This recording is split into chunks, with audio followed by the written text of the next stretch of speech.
ട്രംപുമായിട്ടുള്ള വ്യക്തിപരമായ സൗഹൃദമൊന്നും ഒരു പ്രശ്നമല്ല. അമേരിക്കക്ക് അമേരിക്കയുടെ താല്പര്യമല്ലാതെ വേറൊന്നില്ല. ഇന്ത്യ പോലുള്ള രാജ്യങ്ങൾക്ക് ഉണ്ടായിരുന്ന ഇറക്കുമതി തീരുവയെല്ലാം സ്വതന്ത്ര വ്യാപാരത്തിൻ്റെ മേന്മ പറഞ്ഞ് ലോക വ്യാപാര കരാറിൽ ഇല്ലാതാക്കി. അങ്ങനെ നമ്മുടെ സമ്പദ്ഘടനയെ തുറന്നിട്ടതിന് ശേഷം ഇപ്പോൾ അമേരിക്ക പറയണ് അമേരിക്കയുടെ കൽപ്പടിക്ക് നിന്നില്ലെങ്കിൽ അങ്ങോട്ടുള്ള ഇറക്കുമതി തടയുമെന്നുള്ളത്. അതാണിപ്പോൾ ചെയ്തിരിക്കുന്നത്. നമ്മുടെ രക്ഷാകവചങ്ങളൊക്കെ ഇല്ലാതായി. അമേരിക്ക ഇന്ന് അവർ ഏകപക്ഷീയമായിട്ട് തീരുവ ചുമത്തുകയാണ്.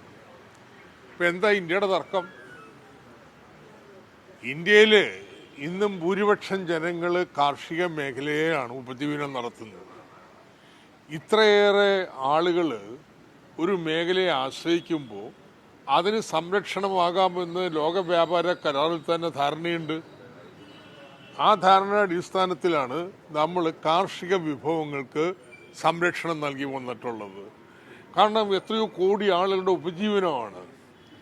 ഇപ്പോൾ റബ്ബറിൻ്റെ പ്രശ്നം, റബ്ബറിനെ വ്യവസായ ഉൽപ്പന്നമായിട്ടാണ് കരുതുന്നത്, കാർഷിക ഉൽപ്പന്നമായിട്ടല്ല. അതിനെതിരായിട്ടാണ് കേരളം വലിയ സമരവും ഒക്കെ നടത്തിക്കൊണ്ടിരിക്കുന്നത്.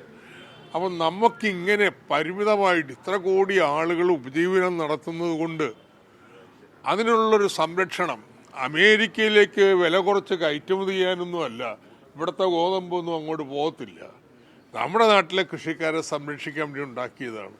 അതിനെ അമേരിക്ക ഏകപക്ഷീയമായിട്ട് വെല്ലുവിളിക്കുകയാണ്. ഇന്ത്യയുടെ കാർഷിക മേഖലയിലുള്ള സംരക്ഷണങ്ങൾ ഇല്ലാതാക്കിയില്ലെങ്കിൽ ഞങ്ങൾ 25% നികുതി ചുമത്തും എന്ന് പറഞ്ഞുകൊണ്ട്. ഇത് കാണിക്കുന്നത് അമേരിക്കയുടെ നഗ്നമായിട്ടുള്ള സാമ്രാജ്യത്വ മോഹങ്ങളാണ്. അത് വൈസ് പ്രസിഡന്റ് വാൻസ് കഴിഞ്ഞ ദിവസം പറഞ്ഞു.